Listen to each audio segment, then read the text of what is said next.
Hi friends, అందరికీ నమస్కారం. Welcome back to life travel stories. చాలా రోజుల తర్వాత న్యూ వీడియోతో మీ ముందుకు వచ్చాను. ఈరోజు విజయనగరం దగ్గరలో ఉన్న రామనారాయణ టెంపుల్ని మీకు చూపిస్తాను రండి.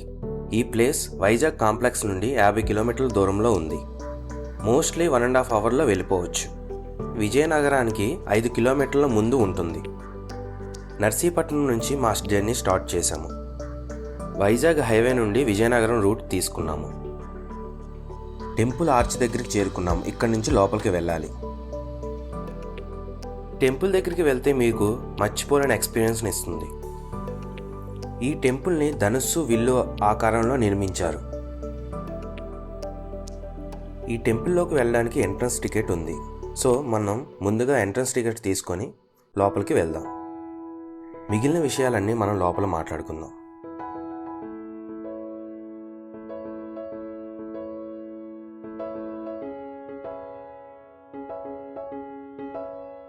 ఈ ఎంట్రన్స్ టికెట్ పిల్లలకి 10 రూపీస్, అదే పెద్దలకి 40 రూపీస్.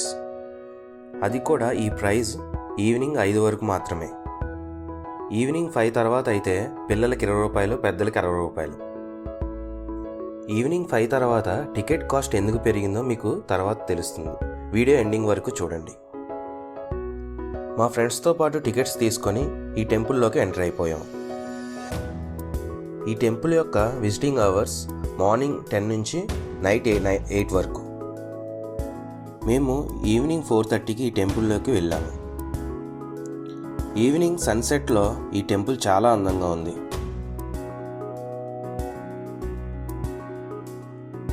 ఈయనే ఈ రామనారాయణం సృష్టికర్త, Shri Narayana Narasimhamurthy, NCS trust group chairman అన్నమాట. ఈ సైన్ బోర్డులో ఈ టెంపుల్లో ఏమేమి ఉన్నాయో చూడొచ్చు. శ్రీ విష్ణు ఆలయం, రామాలయం, ఆంజనేయ స్వామి విగ్రహం, రామాయణ దృశ్యమాలిక, గోశాల, వేద పాఠశాల, నిత్య అన్నదానశాల ఇవన్నీ ఉన్నాయి.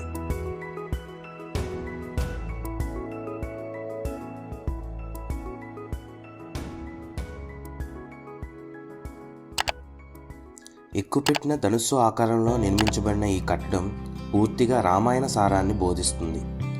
ఈ కట్టడం 2 అంతస్తులుగా ఉంది. పై అంతస్తులో ధనుస్సుకు ఒక చివర విష్ణు ఆలయం, మరొక చివర శ్రీ రామాలయం ఉన్నాయి. ఈ రెండింటిని కలుపుతూ ఒక కారిడార్ ఉంది. అందులో మొత్తం 75 చిత్రాలతో రామాయణ సారాన్ని తెలిపే చిత్రపటాలు ఉన్నాయి. ఈ చివర విష్ణు, ఆ చివర రామాలయం. నిర్మించడంలో రహస్యం విష్ణువే రాముడిగా అవతరించాడని అర్థం. మీరు చూడొచ్చు ఆ సన్సెట్లో ఈ ఆలయం ఎంత అద్భుతంగా ఉందో. నా కెమెరాతో మీరు కూడా చూసేయండి.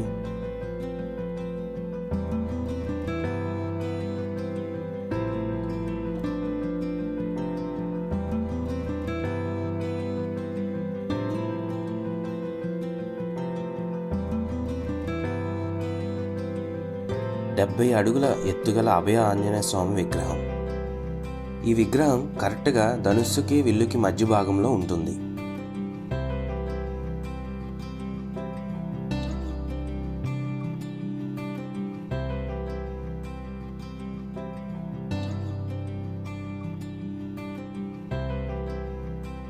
కింది మెట్లకు ఇరువైపులా 16 అడుగుల ఎత్తులో శ్రీ మహాలక్ష్మి, సరస్వతీదేవి విగ్రహాలు ఉన్నాయి.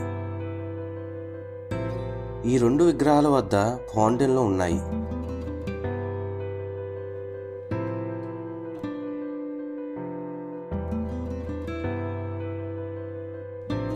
శ్రీ విష్ణు ఆలయాన్ని చూద్దాం పదండి.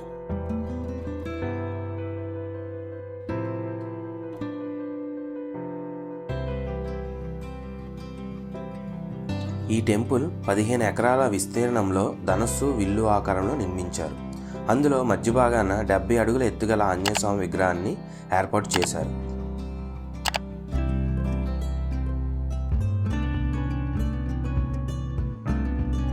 శ్రీ నారాయణం నరసింహమూర్తి గారి సంకల్పంతో వారి కుమారులు ఈ అద్భుత కట్టడాన్ని కట్టించారు.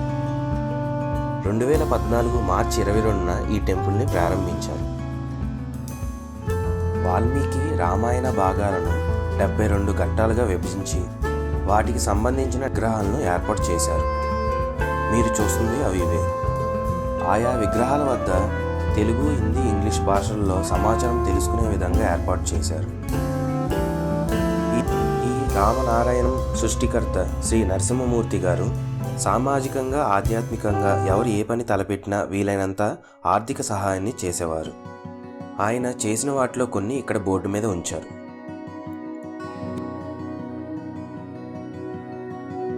ఈ 15 ఎకరాల ఆలయ ప్రాంగణం అంతా ఔషధ మొక్కలతో కనువిందు చేస్తుంది.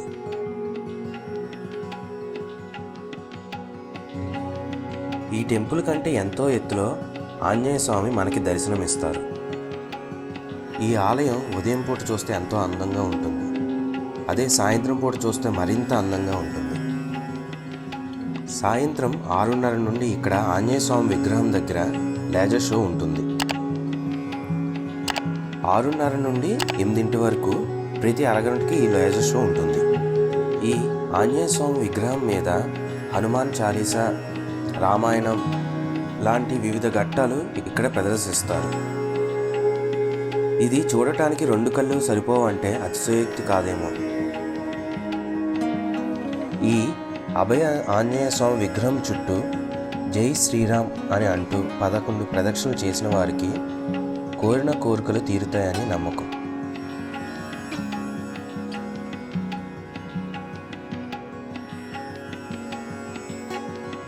ఈ లేజర్ షో చూడడానికి వచ్చిన భక్తుల కోసం ప్రత్యేకంగా ఇక్కడ కుర్చీలు అయి అందుబాటులో ఉంచారు. ఈ ఆలయ ప్రాంగణంలో రోజు జరిగే నిత్య పూజలు, ఇతర కార్యక్రమాల వివరాలు ఈ బోర్డు మీద ఉంచారు, మీరు చూడొచ్చు.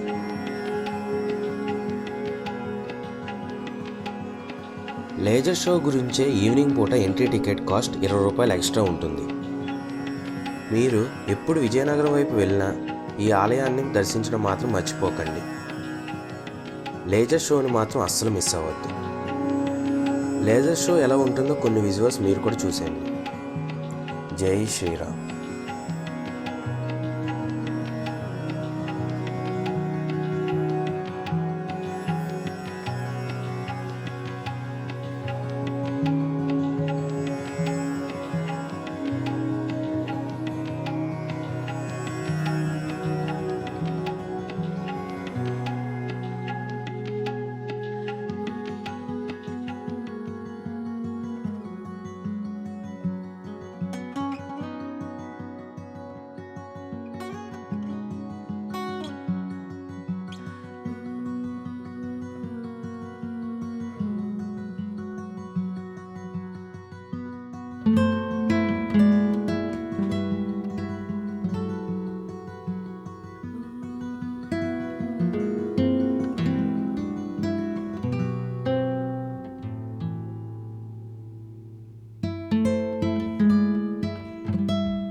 మీరు ఇందాక రామాయణంలోని కొన్ని ఘట్టాలను చూశారు.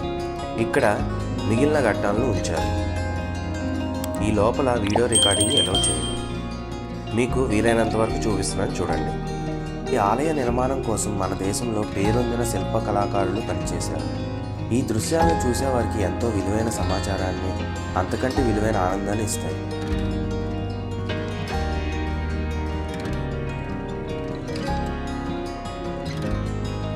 ఇప్పుడు రామాయణం దగ్గరికి వెళ్దాం పదండి.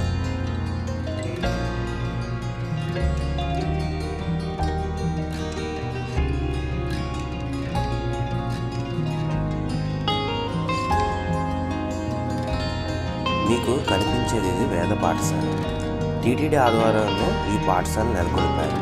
ఇందులో మొత్తం 50 మంది విద్యార్థులు చదువుకుంటారు. ఇది గోశాల.